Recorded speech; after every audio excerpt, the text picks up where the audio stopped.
예수님께서 예루살렘에 입성하셨습니다. 수많은 사람들이 종려 가지를 흔들면서 호산나를 외쳤죠. 예수님을 이스라엘의 왕이라고 선포했습니다. 예수님은 그 상황과는 조금 어울리지 않지만 어린 나귀를 타셨습니다. 사람들이 보기에는 조금 우스꽝스러울 수도 있는 장면이지만 예수님께서는 성경에 예언된 대로 겸손의 왕으로 예루살렘에 들어가셨습니다. 사람들에게 엄청난 환호를 받으면서 예루살렘으로 들어가셨어요. 어깨가 으쓱해질 수 있는 일이죠. 영광스러운 일입니다. 그런데 성경은 이 장면을 영광이라고 표현하지 않습니다. 16절을 보실까요? 제자들은 처음에 이 일을 깨닫지 못하였다가 예수께서 영광을 얻으신 후에야 이것이 예수께 대하여 기록된 것인가 사람들이 예수께 이같이 한 것이 생각났더라. 자, 제자들은 예수님께서 왜 어린 나귀를 타고 예루살렘에 입성하셨는지를 당시에는 깨닫지 못했습니다. 그런데 예수께서 영광을 얻으신 후에야 그 의미를 깨달아 알았다는 거예요. 자, 그러면 여기서 영광을 얻으셨다라고 하는 것이 어떤 사건을 의미하는 걸까요? 예수님의 십자가와 부활입니다.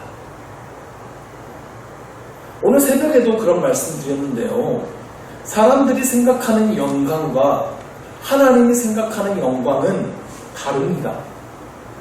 사람들의 영광은 세상으로부터 박수를 받는 겁니다.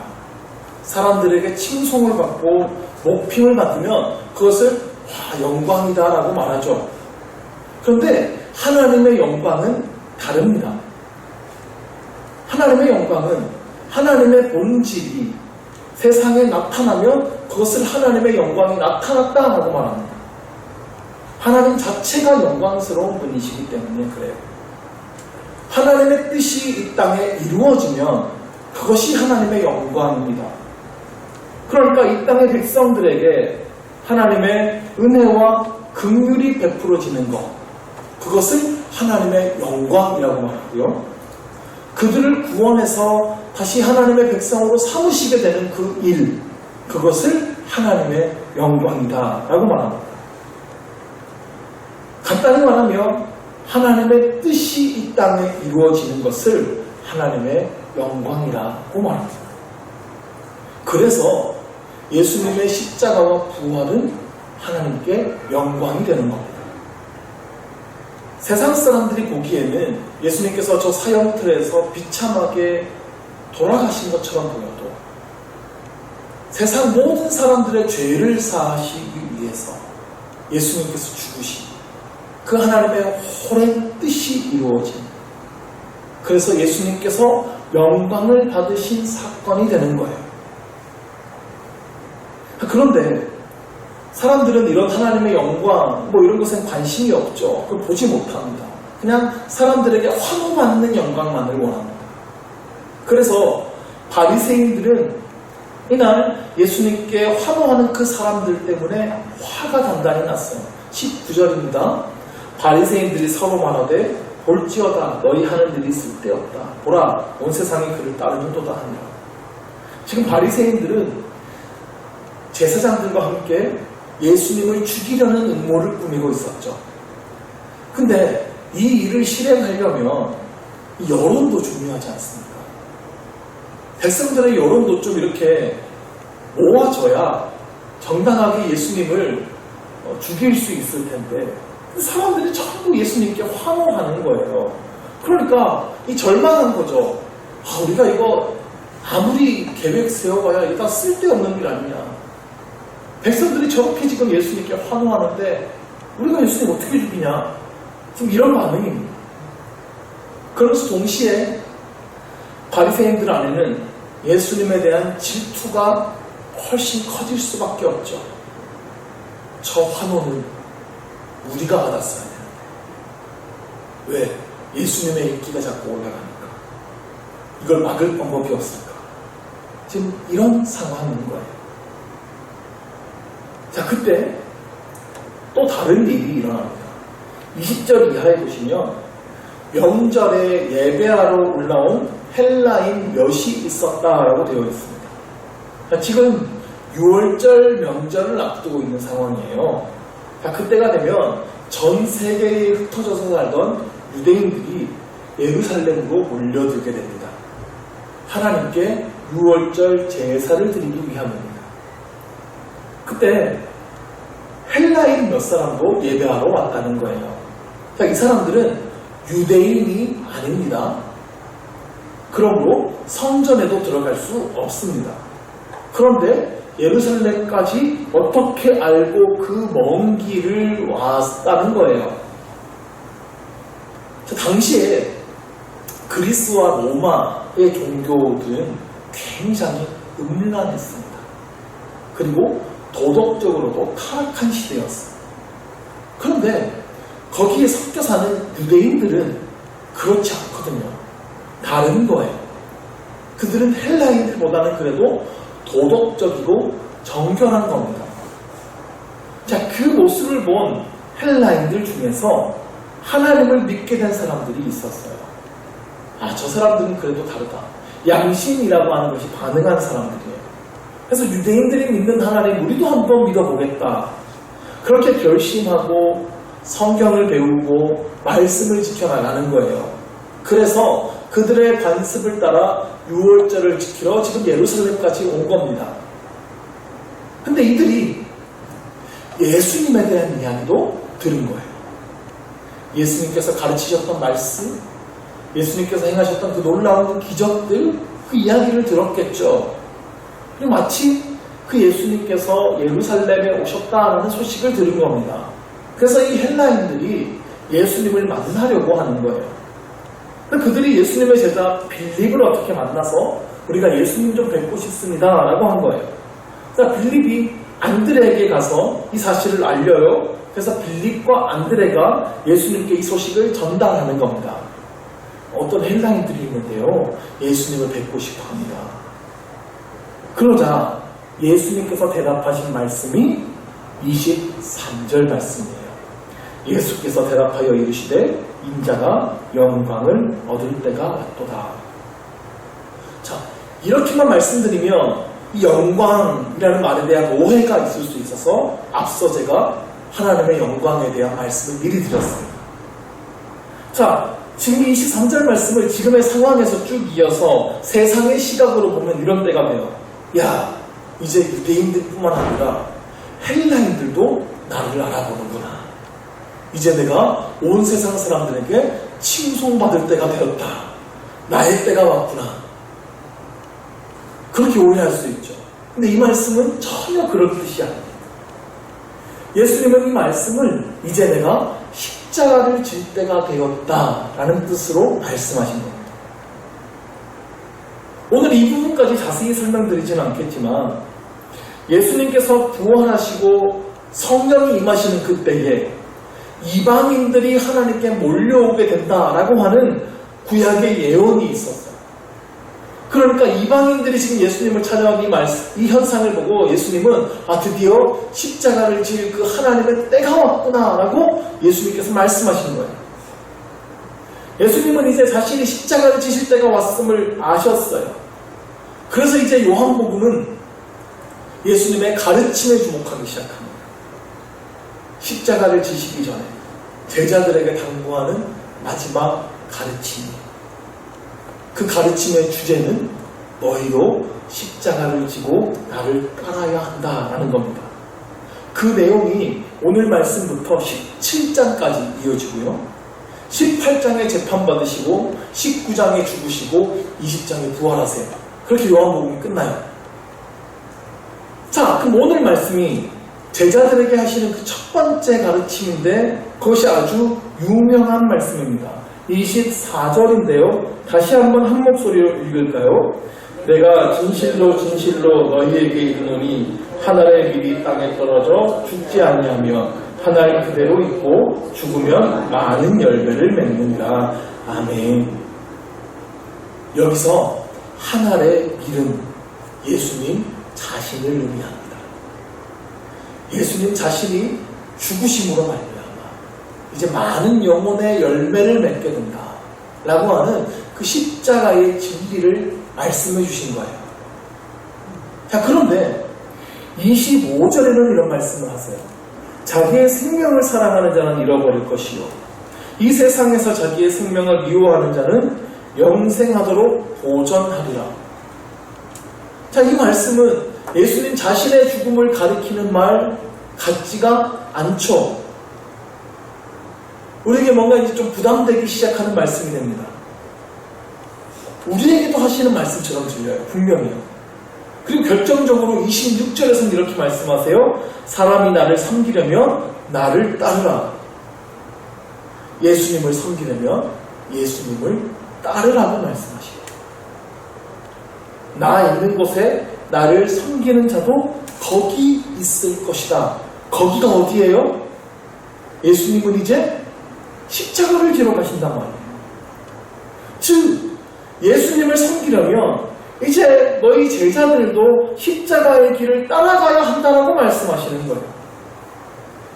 예수님을 섬기는 자도 그 십자가의 자리에 있게 될 것이다 라는 이야기입니다. 그러면 하나님께서 그를 귀히 여기신다라고 말씀하세요. 예수님은 십자가를 지러 가시는 그 첫 발걸음에서부터 제자들을 향하여서 나를 따르라고 말씀하십니다. 그래서 한 알에 미리 죽는 것은 예수님만의 이야기가 아니었던 거예요. 우리도 한 알에 미리 되어 죽어야 된다는 이야기입니다. 제자들을 향해 나를 따르라 말씀하신 예수. 그 예수님은 우리를 향하여서도 나를 따르라 말씀하십니다. 믿으십니까? 부담스러우십니까? 싫으십니까? 한번 나 자신에게 물어봐야 될 게 있습니다. 나는 예수님의 제자입니까? 제자라면 예수님을 따라가야 돼요. 자기 십자가를 지고 그 십자가의 길, 예수님의 길을 따라가야 하는 것입니다. 그것이 제자의 삶이에요. 팬인가 제자인가 라고 하는 책이 있어요. 이 책은 우리가 정말 예수님의 제자가 맞는지 진지하게 한번 돌아보라고 권면합니다. 사실 기독교인들을 보면 제자는 많지 않고 팬이 많다는 거예요. 팬은 누군가를 열정적으로 좋아하는 사람이죠. 오빠 하면서 그 스타를 따라다니고. 근데 제자는 누군가를 따르는 사람입니다. 자, 예를 들면 축구 팬이 있습니다. 축구 팬은 관람석에 앉아서 팀을 열렬히 응원합니다. 목이 쉬도록 소리를 지르면서 응원가를 불러요. 응원하는 팀과 선수들에 대해서 모르는 게 없어요. 이전 기록과 최근 기록에 대해서 요즘 컨디션이 어떤지, 이 선수의 장단점이 뭔지, 심지어는 가족 관계가 어떻게 되는지 춤을 외웁니다. 엄청 좋아합니다. 그 선수를 위해서, 팀을 위해서 돈도 많이 씁니다. 그리고 응원하는 팀이 잘하면 기뻐해요. 잘못하면 함께 슬퍼하고요. 그리고 너무 잘못되면 비난하기도 합니다. 그게 팬입니다. 근데 예수님은 우리에게 팬이 되라고 하지 않으셨어요. 나를 따르라고 하셨습니다. 그 말은 경기장에서 예수님과 함께 뛰어야 된다는 겁니다. 선수가 돼서 경기장에서 땀을 뻘뻘 흘리면서 예수님과 함께 싸우는 사람이 제자예요. 그 한 경기를 위해서 열심히 준비하고 훈련합니다. 자기를 절제하면서 경기를 위해서 나를 희생합니다. 그게 제자입니다. 요즘 현대 교회에는 팬만 너무 많다고 한탄을 합니다. 그 책에서요. 주말이 되면 경기장에 모여들어서 예수님을 응원하는 거예요. 함께 예수님하고 노래를 부르고 즐거워하고 예배를 관람합니다. 예배에 대한 감동을 받고 함께 나누기도 하고요. 이건 잘 됐네, 이건 좀 아쉽네, 평가하고 비판하기도 합니다. 그게 팬이 하는 일입니다. 그런데 팬은 많은데 예수님을 진정으로 따르는 제자가 없다는 거예요. 예수님의 말씀을 따라 내 삶을 바꾸려고 하지 않습니다. 희생하고 헌신하려고 하지 않습니다. 자기 십자가를 지려 하지 않습니다. 그저 관중 속에 앉아서 평가하는 거예요. 좋아하는 거예요. 즐거워하는 거예요. 때로는 돈도 쓰고요. 그런데 경기장에 들어가서 싸우지는 않으려고 합니다. 부담스럽다는 것이죠. 우리는 오늘 나를 따르라고 하는 예수님의 부르심을 가슴 깊이 새겨야 합니다. 내가 십자가를 질 테니 이 길을 잘 가도록 나를 응원해다오 하지 않으셨습니다. 나를 따라오라고 하셨어요. 우리도 자기 십자가를 지고 가야 한다는 거예요. 이제 팬의 자리에서 일어나 경기장으로 뛰어 들어가야 한다는 것입니다. 25절의 말씀처럼 자기 생명을 사랑하는 자는 잃어버릴 것입니다. 십자가를 지기는 싫고 팬의 자리에서 응원만 하다가는 그의 구원도 잃어버릴 수 있다는 것입니다. 세상에서 자기의 생명을 미워하는 자는 영생하도록 보존한다고 말씀하셨습니다. 목숨을 걸고 싸워야 된다는 뜻이에요. 여기서 생명이라는 단어에 목숨이라는 뜻이 있습니다. 예수님을 따르는 그 일에 목숨을 걸고 뛰어들어야 한다는 뜻인데요. 그런데 이 생명이라는 단어에는 또 다른 의미들이 있어요. 자아, 뜻, 의지, 소원입니다. 즉, 예수님을 따르기 위해서는 내 자아를 부인해야 한다는 것입니다. 내 뜻과 의지를 꺾어야 한다는 겁니다. 때로는 내 소원도 포기할 수 있어야 한다는 거예요. 예수님 또한 그렇게 자신을 버리셨어요.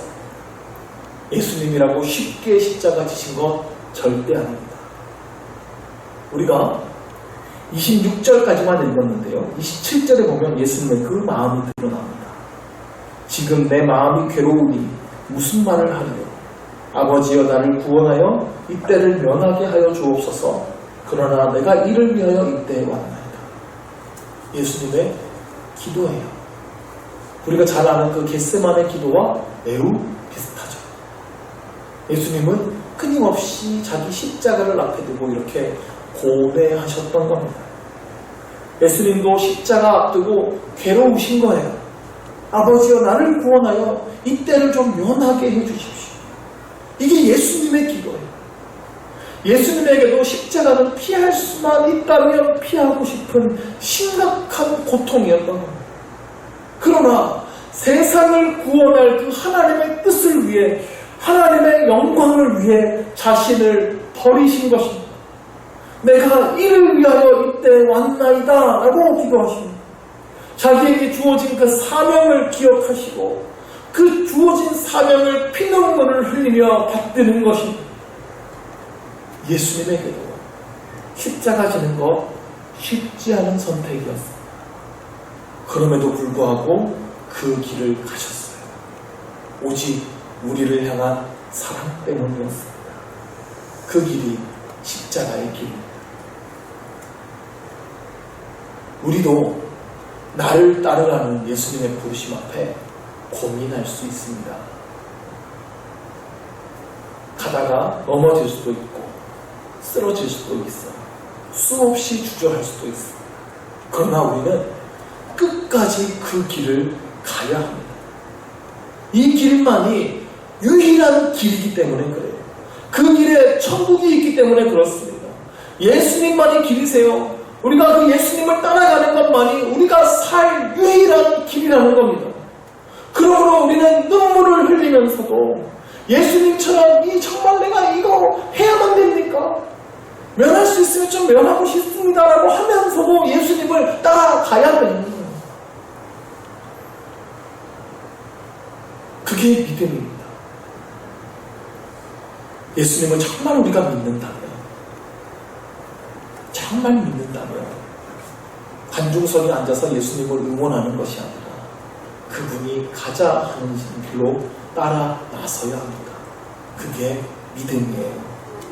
그 길로 순종하며 걸어가야 하는 것이 믿음입니다. 정말 우리 안에 예수님께서 부어주신 뜨거운 사랑, 나를 위해 흘리신 그 예수님의 보혈의 피를 믿는다면 우리는 그 길을 따라 나설 수밖에 없습니다. 예수님께서 나에게 그 과분한 사랑을 주셨기 때문에 물론 힘들겠죠. 고통스럽습니다. 흔들릴 수 있습니다. 그러나 우리가 그 길을 포기하지는 말아야 합니다. 주저할 수 있지만 한 걸음씩 발걸음을 내딛어야 됩니다. 가다가 넘어질 수는 있지만 돌아서지는 말아야 됩니다. 다시 일어나야 합니다. 눈물을 흘리면서도 다시 일어나 우리의 길을 걸어가야 하는 것입니다. 그 길을 걷는 자에게 예수님께서 찾아와 주시어서 어루만져 주실 것이고 동행하여 주실 것이고 우리에게 참된 평안과 위로를 허락하여 주실 것입니다. 주님을 따르는 길에는 굳은 각오가 필요합니다. 점잖하게 그냥 주일에 교회에 와서 예배 한번 드리고 나서 세상에서 그냥 내 마음대로 살아가는 것, 적당히 타협하며 살아가는 것, 이건 제자의 모습이 아닙니다. 나를 위해 하나의 미랄이 되어 죽으신 우리 주님께서는 우리를 향하여 나를 따르라고 부르십니다. 이 말씀을 붙들어 내가 주님의 제자가 되겠습니다. 내가 하나의 미랄이 되어 이 땅에 심겨지겠습니다. 십자가를 지고 주님을 따르겠습니다. 결단할 수 있게 되기를 주의 이름으로 축원합니다.